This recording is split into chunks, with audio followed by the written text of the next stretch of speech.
welcome to Believe in the Word with Pastor Dan Shunk.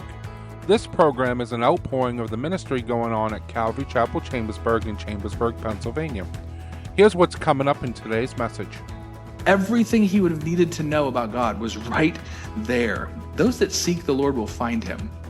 And that's the same thing today. If you're talking to your friends that are caught up in some of this form of godliness and religious practice, but they don't really have a relationship with Jesus Christ, all you have to remember to tell them is, if you really want to know God, you will find him. But you need to seek him in truth and in the Spirit, and he will be revealed to you. Today, Pastor Dan begins our study in Judges chapter 17, a shift in the book's narrative that reveals the spiritual confusion in Israel when everyone did what was right in his own eyes. We'll meet a man named Micah who creates his own religion, blending truth with error and hiring a Levite to serve in his household shrine. This chapter challenges us to consider, are we worshiping God his way or our own way? Let's join Pastor Dan in Judges chapter 17 as he begins his message, Mixed Religion, Its Spread and Effects. Join me in Judges chapter 17 and 18. Starting in chapter 17 of Judges is where we pick up, and we're in a new section. In fact, I'm going to tell you, don't even join me there in Judges yet. If you can, turn over in the New Testament to 2 Timothy chapter 3. I'm actually going to start with a separate passage. I really want to just kind of set this up and make the point of what we're going to be looking at in Judges by going to 2 Timothy chapter 3.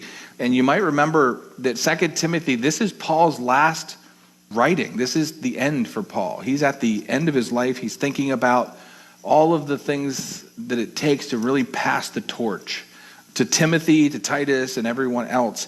And here in 2 Timothy chapter 3, and at the beginning of the chapter, Paul gives us a list of things that epitomize the last days. And I just want to read you the first couple verses of 2 Timothy chapter 3, verse 1. This know also, that in the last days perilous times shall come.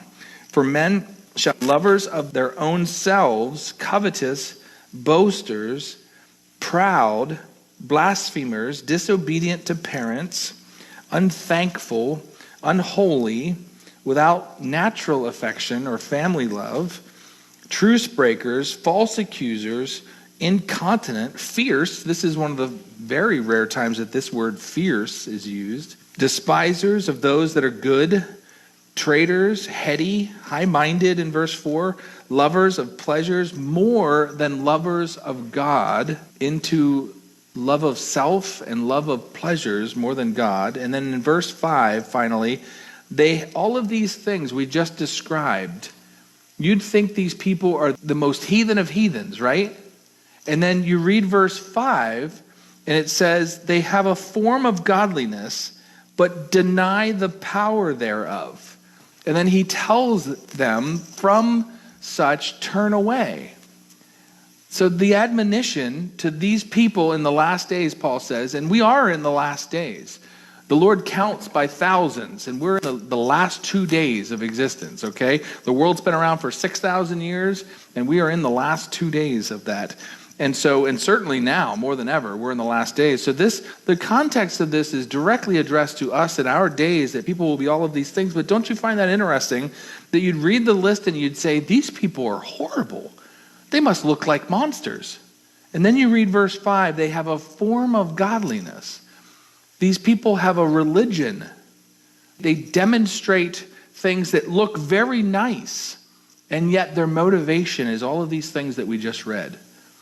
And so certainly these things, although these characterize the last days that we live in, it will become more and more so every day as we live. There's been pockets of time in history that has represented this. And the time that we're here in Judges looking at, so if you want to now join me in Judges chapter 17, the time period that we're looking at was a pocket in history that was very much like Paul prophesied of the days that we live in now. People that their motivations are contentious, and it's completely about self-pleasure and self-promotion, and yet they're very religious people. You know, you may know people like that right now. People that are very religious people. They go to church every Sunday, but their motivations are all in it for themselves. They're all in it for self-promotion or pleasure.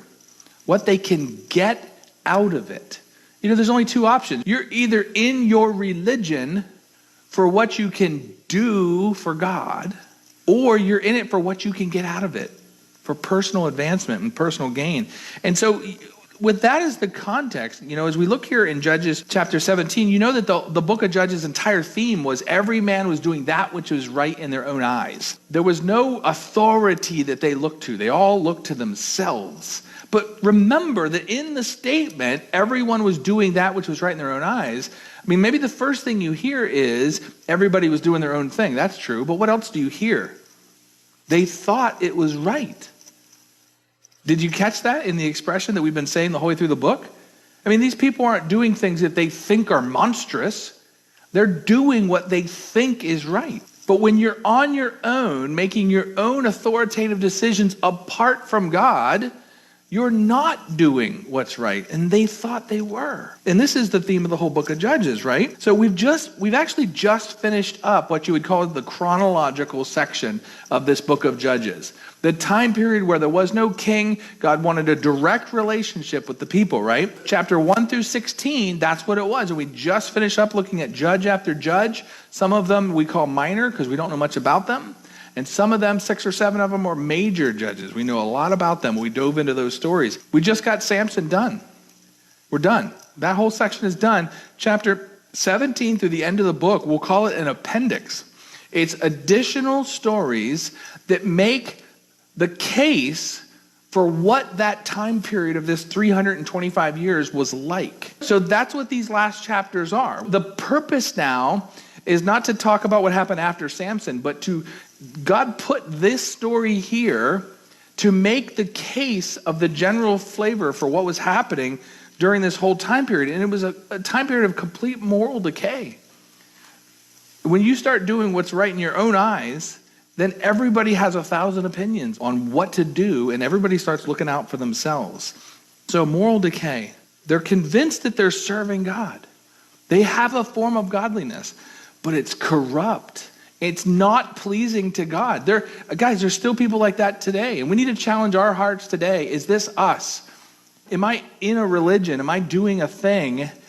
But I'm doing it for self-promotion, self-advancement. It's just a shell of godliness. But there's no substance. You know what the substance is? What did we just read in 2 Timothy? Having a form of godliness, but what? Denying the power thereof. Paul tells us exactly what that is. In Romans chapter 1, Paul said, I'm not ashamed of the gospel of Jesus Christ, because that is the power of God unto salvation. And so if you have a form of religion without the gospel, without the good news that God has made a way for us, Jehovah God, He's the source of it all, and He's the one that's made the way for us to get to heaven. Whether you were in the Old Testament or you're here today, that's the belief. That's the heart of the gospel. That's the heart of the power in the religion, all right? And so when we look at these people, they're going to look like what you see in religions of the world today, and yea, may I even say in denominations of the world today, where people they go to church, they do religious activity, and so many people are only doing it for their own advancement. They're not really there to worship God. They're not there to praise Him and to give back and just live in gratitude and thanksgiving to Him. And so it's a real challenge to our hearts. And you can tell if you're in a mixed religion where you're just mixing, some shell of religion with filling it up with corrupt practices. But yeah, look on the outside, it looks so great. I have a shell of godliness, right? But you're filling it up with just corrupt motivations. And that's why tonight's message is called Mixed Religion. Its spread and its effects. Because when you take attributes of worship of God and you just start doing it your way, it's not going to benefit. In fact, it's like inoculating you to the true God. Do you know being inoculated is almost worse, right? Because you think you got the real thing, but you didn't, right? And so we need to be careful with that. So many people get exposed to a false brand of Christianity, maybe Mormonism or some form of Christianity that's just super wrong.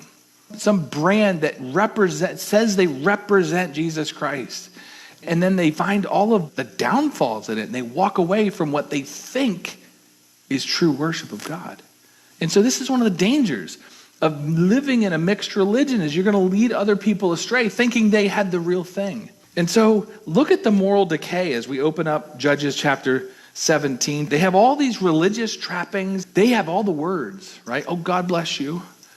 You know, they have all the right words. They may even say grace over Thanksgiving meal, right? But that's all it is. It's a form of religion. They have some of the right words, but where's their heart? Where's their lifestyle? And that's the challenge to us. So first in these chapters, we're going to look at the spread of false religion and how it disseminates throughout. And then we're going to look at some of the effects of what it leads to. Chapter 17, as we open up, we'll start talking about the beginning spread of this mixed religion. It's idolatry that is affecting a family. Idolatry that's affecting one family. Chapter 17, verse 1, there was a man of Mount Ephraim whose name was Micah. And he said to his mother, the 1,100 shekels of silver that were taken from you, about which you cursed, and you spoke of also in mine ears, behold, the silver is with me, I took it. And his mother said, blessed be thou of the Lord, my son. So here we go. We just jump right into the story, okay? As if we know these people and, we've lived with them for 20 years or something. We don't know anything about them. And then we've already got this deep story about Micah and his mother. And the idea here is that Micah stole from his mom. And this is a great deal of money. She apparently pronounced a curse, like, cursed be the person who took this. May they rot in hell kind of thing, right? This is the idea behind what she did. Well, he must have heard the curse, because he says about what you cursed and spoke in mine ears. He heard the curse that she made, and so he returned the money, hoping to get out of the curse, right? And sure enough, here at the end of the verse, kind of hoping to neutralize, the curse, she tries to take it back, right? Oh, blessed be thou of the Lord, right?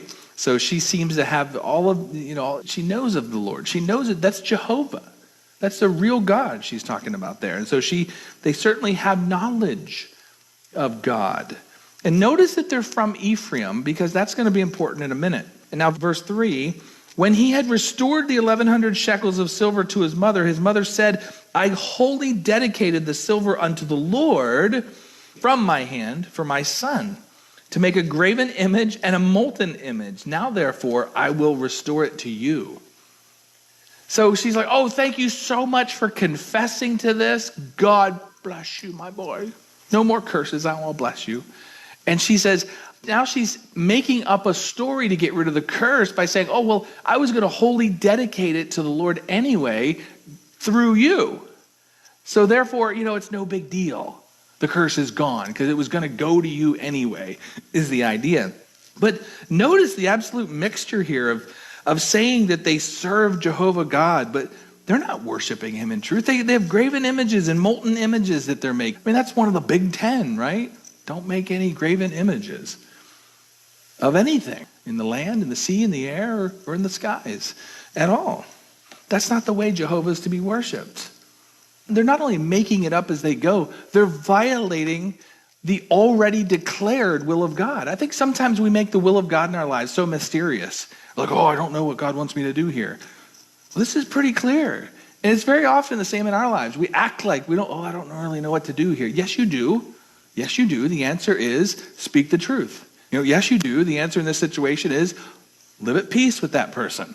Yes, you know how to handle this. The answer is love that person, forgive that person, We often act like I don't know what to do. It's very clear. They know that this is wrong. They should have known. And yet they're doing what they want, what is right in their own eyes. It's just a bunch of lying and cheating and stealing. I mean, you got a cursing mother and a stealing son and idolatrous worship all over the place. And this is the lifestyle that they're couching it all in this form of godliness of, oh, okay, we're all Christians around here. It's okay now. Just doing their own methods and they're living by their own motivations, but yet it's all couched in these Christian terms. We don't do that today, do we? Yeah, we do. Yeah, we do. We come to prayer meetings, and oh God, I just hope you catch this person, we're really just gossiping.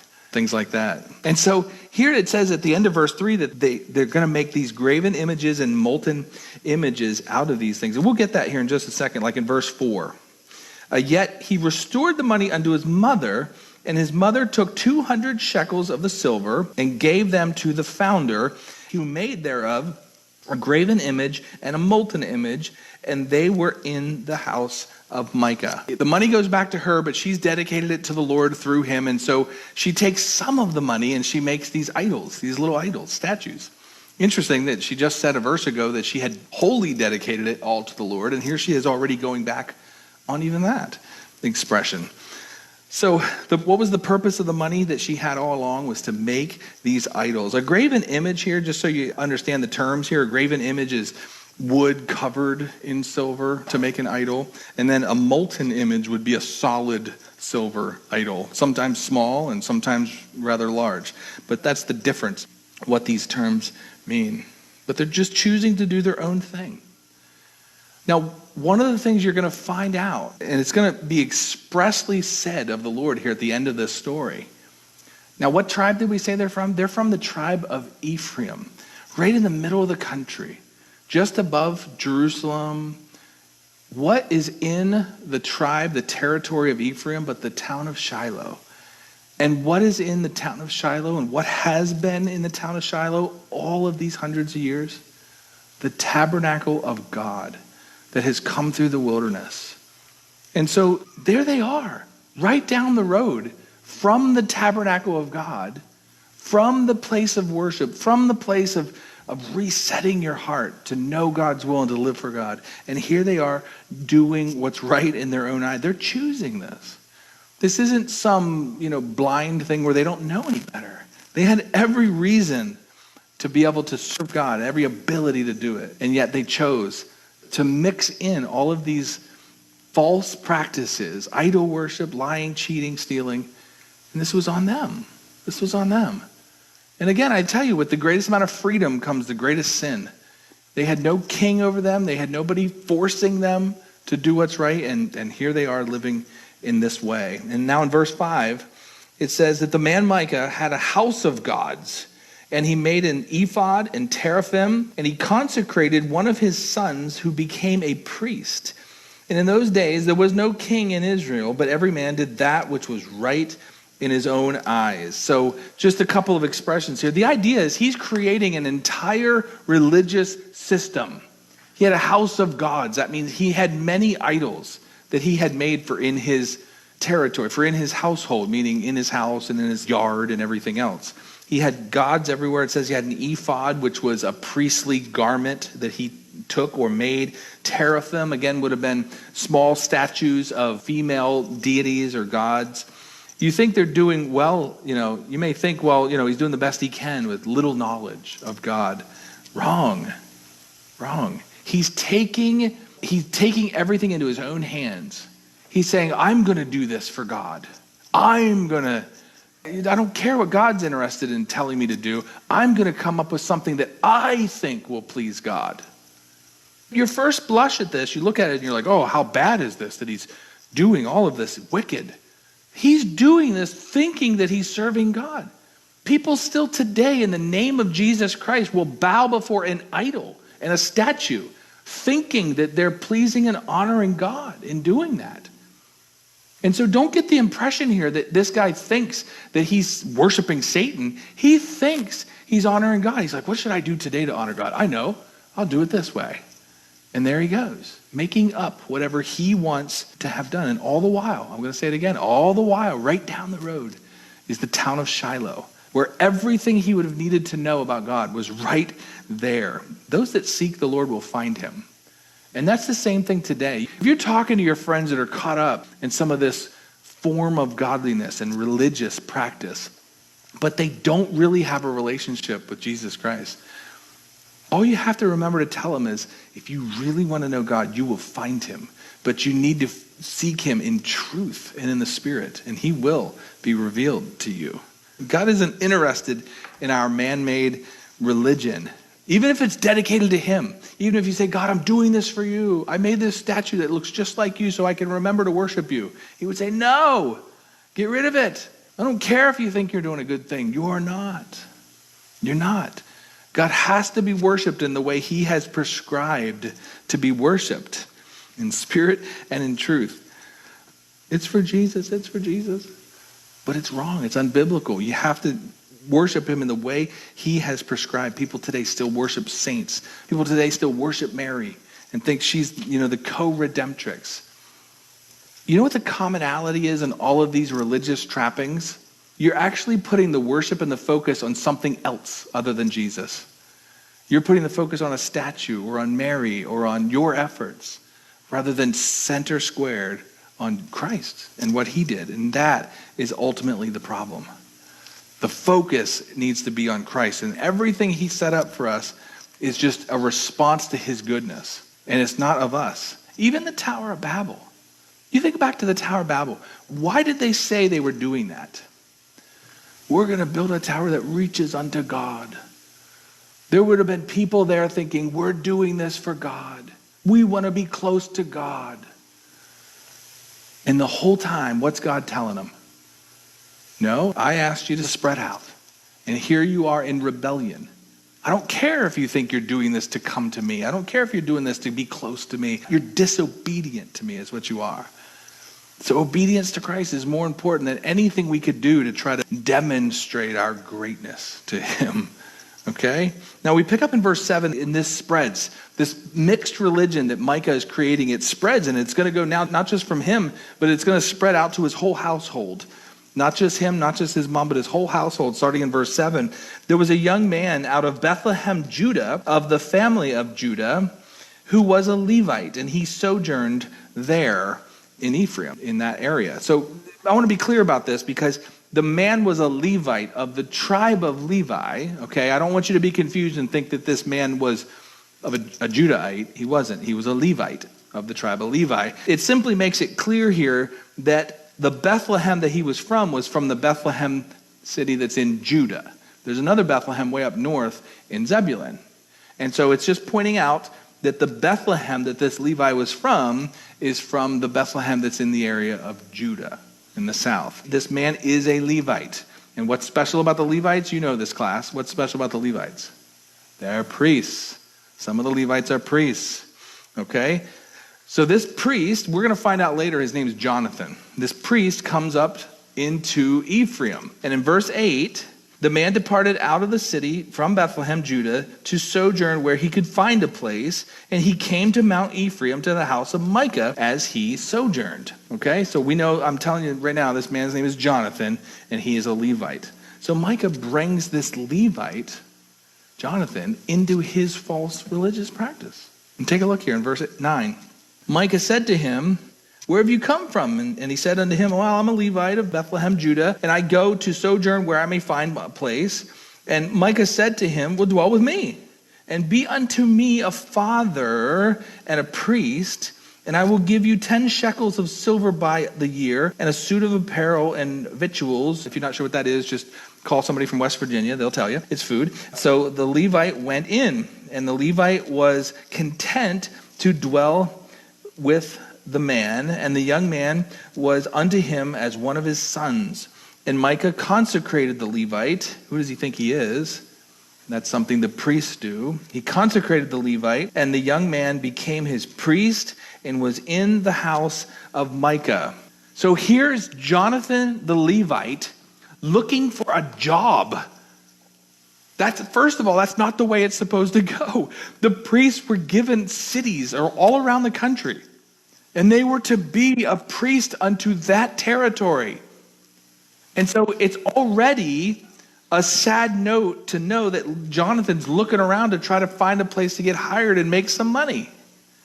And so he comes to Micah's house, and Micah's like, yeah, I'll hire you. A man of God should go where God has called. You know who it is that goes to where he can make money? That's a hireling. That's all the time we have today on Believe in the Word. Judges chapter 17 reminds us that sincere worship must still be rooted in truth. When people drift from God's Word, even religious activity can become idolatry. If today's study has encouraged you, we would love to hear from you. Call us at 717-588-4300 717-500-1102. Again, our phone number is 717-500-1102, or visit cchambersburg.org. While you're on our website, be sure to check out our media section. Under the Media and Radio tab, you'll find an archive of past teachings, or you can easily download our app on your smart device to stay connected to Believe in the Word anywhere. If you're in the Chambersburg, Pennsylvania area, we'd love to have you come join us in person in our new and expanded location, 5121 Coffee Avenue, Chambersburg, Pennsylvania, 17201. Service times and directions are available online at cchambersburg.org. Thank you for joining us today. We look forward to having you with us next time as Pastor Dan continues his teaching through the book of Judges. This has been Believe in the Word with Pastor Dan Shunk.